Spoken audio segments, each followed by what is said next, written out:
Moi, ça t'importe, mi PC, j'ai pas anti-Josine Yimba. Salut, bienvenue dans ce nouveau cours de la langue Yimba. Aujourd'hui, je vais vous donner les erreurs à ne jamais commettre en ce qui concerne l'utilisation des conjonctions de coordination dans la langue Yimba, des prépositions, des pronoms personnels, des adjectifs qualificatifs, des adverbes, etc. C'est-à-dire tous ces éléments qu'on utilise pour manipuler ou bien pour s'exprimer dans la langue Yimba. Dans cette chaîne-là, il y a les phrases pour améliorer votre Yimba. Et il peut arriver que j'utilise un adjectif qualificatif ou bien un pronom personnel ou bien un adverbe ou encore un pronom ou encore bref. Il peut arriver que j'utilise un de ces trucs-là dans la langue Yimba, dans les phrases pour améliorer votre Yimba. Ne croyez pas que, comme par exemple sur la première phrase, j'ai utilisé l'adjectif qualificatif et je lui ai placé avant le nom.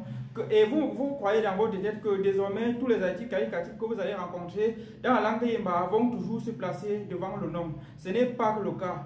Puisque dans la langue Yimba, je vous exhorte vraiment, si vous voulez utiliser une conjonction, un adjectif qualificatif, bref, tout ce que je viens de citer là, je vous invite à d'abord voir un cours complet du début jusqu'à la fin sur l'utilisation des adjectifs.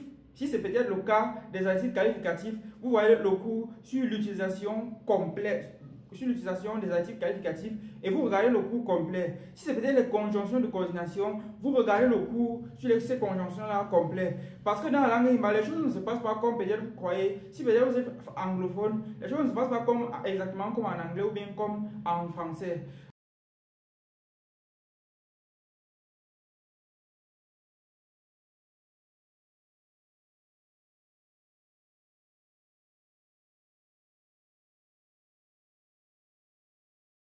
Si je prends par exemple le cas des adverbes, les adverbes de la langue Yimba, à moins que vous n'ayez vu un cours sur ces adverbes-là du début jusqu'à la fin, il ne faut pas croire que en français par exemple, lorsque on met man, souvent derrière les adverbes, regardez, en français on dit radicalement, on dit totalement. Vous voyez qu'il y a souvent ce man-là qui est placé justement après, collé sur le mot. Parce qu'en français, on dit total. Et maintenant, lorsque on veut associer à ça l'adverbe pour que l'adverbe modifie total, on va dire totalement. Sachez que dans la langue Yimba, beaucoup d'adverbes ne se placent, les adverbes ne se collent pas sur le mot pour la modifier. Parce que l'adverbe a par exemple une fonction de modifier le mot ou bien modifier le verbe.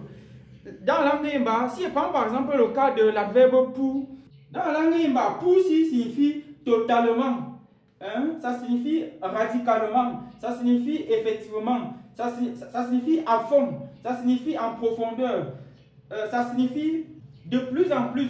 Pour si étant un adverbe, pendant son utilisation, par exemple, ça se place avant le verbe, ou bien avant le mot.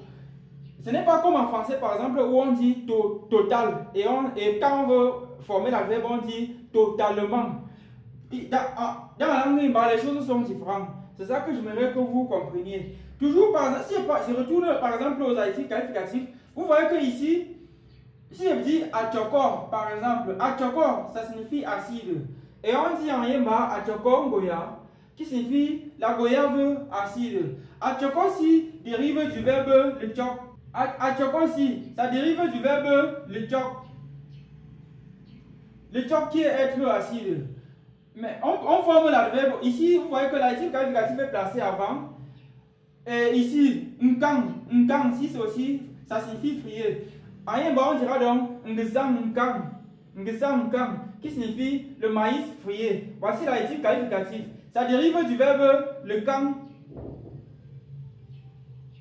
Le kang qui est fait frire. Vous voyez que, en fonction maintenant alors de d'où provient l'adjectif qualificatif, elle peut se placer tantôt avant, tantôt après, tantôt avant et après. Et maintenant, vous voyez aussi que pour l'adverbe, les adverbes ne sont pas vus comme en français. Vous devez aussi connaître ça. Les adverbes dans la langue Yimba ne sont clairement pas vus comme en français. Je vous ai dit que ceci, ça signifiait totalement, radicalement, à fond, de plus en plus. Ça signifiait ça. Or, son utilisation, et aussi sachez que par exemple, si je prends toujours l'exemple des adverbes, dans la langue Yimba, les adverbes ont cette tendance-là de se placer avant le verbe et de modifier le verbe. Et aussi dans la langue Yimba, sachez que le même adverbe peut changer selon le temps verbal. Pour si, dans certaines circonstances, deviendra mbu, mbu. En français, par exemple, on dira Raoul pour m'fait. Ça signifie Raoul a totalement mangé. Raoul pour m'fait. Raoul a totalement mangé. Et toujours dans la langue Imba, on pourra aussi dire Raoul mbu m'fait. Raoul mbu m'fait. Ça signifie aussi Raoul a totalement mangé. Tout à l'heure, j'ai dit Raoul pour m'fait. C'est Raoul a totalement mangé. Sauf que quand on dit Raoul a totalement mangé, c'est le passé 1. Mais au passé 2 maintenant, on dira Raoul mbu m'fait. Raoul mbu m'fait, qui signifiera Raoul a totalement mangé. Vous voyez que l'adverbe vient de se transformer d'une phrase à une autre, selon le temps verbal. Donc, je précise une fois de plus, l'objectif de ce cours-ci, c'est vous permettre de comprendre que on n'utilise pas les adverbes, les conjonctions, les prépositions, bref, tous ces objets-là, on n'utilise pas ça dans la langue Imba comme ça. Nous avons fait la fois passée le cours ici sur les conjonctions de coordination. Et je vous dis que ça veut dire que, en ce qui concernait les conjonctions de coordination, les choses se passaient normalement un peu comme en français, mais qu'il y avait une conjonction spéciale qui ne s'utilisait pas n'importe comment. C'était la conjonction et du français. Le et du français, c'est plusieurs choses, par exemple, dans la langue Imba. Le et du français, c'est mbing, ping, mbingé, pingé, po. Tout ça, c'est l'équivalent du et du français. Vous voyez que tout ceci, c'est l'équivalent d'une seule chose. Rien qu'une conjonction, voilà ça en français. Le et que vous connaissez en français, voilà tout ça en Imba. Mais maintenant, selon la circonstance qu'on a devant nous, on utilise l'un ou l'autre. Et selon aussi le temps verbal, et selon aussi beaucoup de paramètres, on utilise l'un ou l'autre. Donc, si j'ai décidé de faire ce cours aujourd'hui, et il en est ainsi pour tous les autres objets que je n'ai pas cités ici là. Et on avait aussi fait un cours, le cours sur les articles définis, les articles indéfinis. Nous avons même vu aussi que dans la langue Imba, en réalité, il n'existait pas d'article défini. On appelait directement un objet et ce n'est que pendant la traduction qu'on ajoutait son article défini. Vous voyez que le cours d'aujourd'hui, c'est un disclaimer pour que les uns et les autres ne croient pas que peut-être ils peuvent se permettre de prendre peut-être... si peut-être on a fait une phrase, on a utilisé peut-être la conjonction si pour dire et qu'après eux ils peuvent se permettre de former toutes les phrases avec ça. En français, on peut former toutes les phrases qu'on veut avec et. On peut dire Paul et Pierre.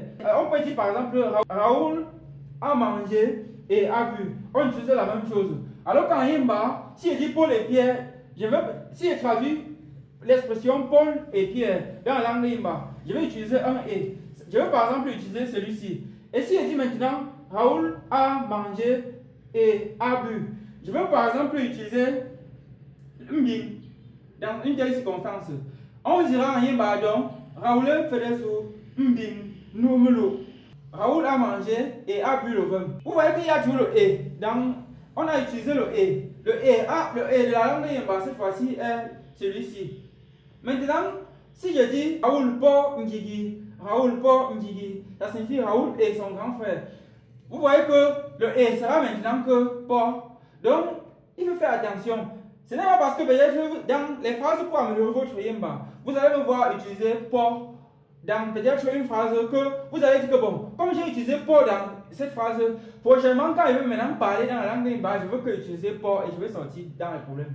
Ce n'est pas comme ça que ça marche. Donc, j'ai voulu beaucoup préciser le cours d'aujourd'hui.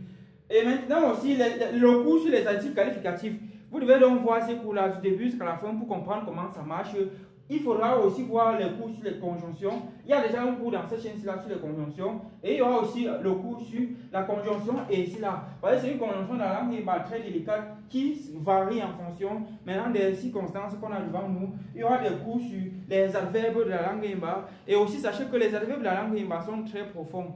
Ils varient énormément et étant donné que dans la langue Imba, il y a beaucoup de temps verbaux, cet adverbe-là, comme ça modifie la structure du verbe chaque fois.